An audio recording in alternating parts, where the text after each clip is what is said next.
माता सती जब आत्महत्या हो जाती है तो जो शिव जी होते हैं वे बहुत ही ज़्यादा दुःख में चले जाते हैं, जिसके कारण वे वनों में चले जाते हैं और इसी का फ़ायदा उठाते साथ तारकासुर नाम का एक राक्षस तपस्या करता है, जिसके कारण ब्रह्मा जी बहुत ही प्रसन्न हो जाते हैं और वो प्रकट हो जाते हैं। अब वो ब्रह्मा जी से वरदान माँगता है कि मैं सिर्फ़ और सिर्फ़ जो शिव जी हैं उनके पुत्र के द्वारा ही मारा जा सकूँ और किसी के द्वारा ना मारा जा सकूँ। ब्रह्मा जी को वरदान देना पड़ता है। तब ये सब होने के बाद जब शिव जी वापस आ जाते हैं हिमालय में, साथ ही साथ हिमालय पे एक राजा और एक रानी की एक पुत्री होती है जिनका नाम था पार्वती माता। पार्वती माता शिव जी की बहुत ही ज़्यादा बड़ी भक्त थीं। वे तपस्वी थीं और बहुत ही ज़्यादा नाम स्मरण करती थीं, लीन रहती थी भक्ति में।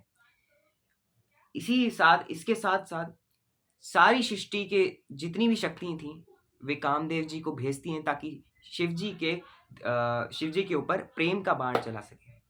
अब कामदेव जी जाते हैं, बाण चलाते हैं और शिव जी को एहसास हो जाता है। शिव जी को जैसे ही एहसास होता है, उनकी तीसरी आँख खुल जाती है, जिसके कारण कामदेव जी और कामदेव जी का बाण दोनों भस्म हो जाता है। ये होने के बाद अब जो पार्वती माता हैं, वो जाती हैं हिमालय पर्वत और वहाँ पे लीन हो जाती हैं भक्ति में और मेडिटेट करती हैं, बहुत ज़्यादा तपस्या करती हैं। ये देखकर शिव जी बहुत ही ज़्यादा प्रसन्न हो जाते हैं। वे उनसे मिलने का निर्णय लेते हैं और वो जो होते हैं, वो बाबा के रूप में धारण अपना रूप धारण कर लेते हैं। जब वो जाते हैं और वो बोलते हैं कि शिव जी के बारे में जैसा तुम सोचती हो वैसा बिल्कुल नहीं है, गलत-गलत बातें करते हैं शिव जी के बारे में। अब जो माता पार्वती होती है वो बहुत ज़्यादा गुस्सा हो जाती हैं, वो कहती हैं कि मेरे स्वामी के बारे में ऐसी बात कैसे कर सकते हो आप? ये बिल्कुल गलत है, मेरे स्वामी जी के बारे में ऐसी बातें मत करो। ये बातें बहुत बात होती है, तो फिर जब फाइनल डिस्कशन होता है तब जो बाबा रूपी शिव जी होते हैं, वो अपने रियल रूप में आ जाते हैं और तभी वे कह देते हैं कि मैं तुमसे शादी करूँगा और उसी रात को हम कहते हैं महाशिवरात्रि।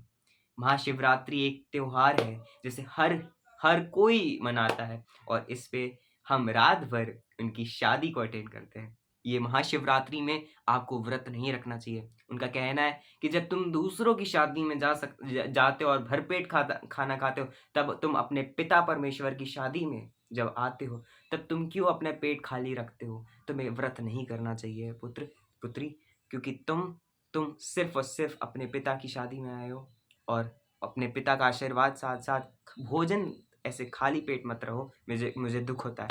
और भगवान हमसे तब रुष्ट ज़रूर होते हैं जब हम अपने पेट को खाली रखते हैं, व्रत करते हैं, क्योंकि भगवान की जो हमारा आशीर्वाद है वो हम हर पल रहता है, हमें हमेशा रहता है, उसके लिए हमें कोई दिखावा की ज़रूरत नहीं है, दिखावे करने की कोई आवश्यकता नहीं है, बस सिर्फ़ और सिर्फ़ एक उनके लिए प्रेम जताएँ, उन्हें प्रेम करें और हमेशा करते रहें, अनंत प्रेम करें क्योंकि वे भी आपसे अनंत प्रेम करते हैं। और इसी के साथ मैं इस वीडियो का भी एंड करना चाहूँगा। अगर ये वीडियो आपको बहुत ही ज़्यादा पसंद आया, तो प्लीज़ और लोगों के साथ भी शेयर कीजिए ताकि उनको महाशिवरात्रि की कहानी पता चल सके। तब तक के लिए bye bye, see you in the next video.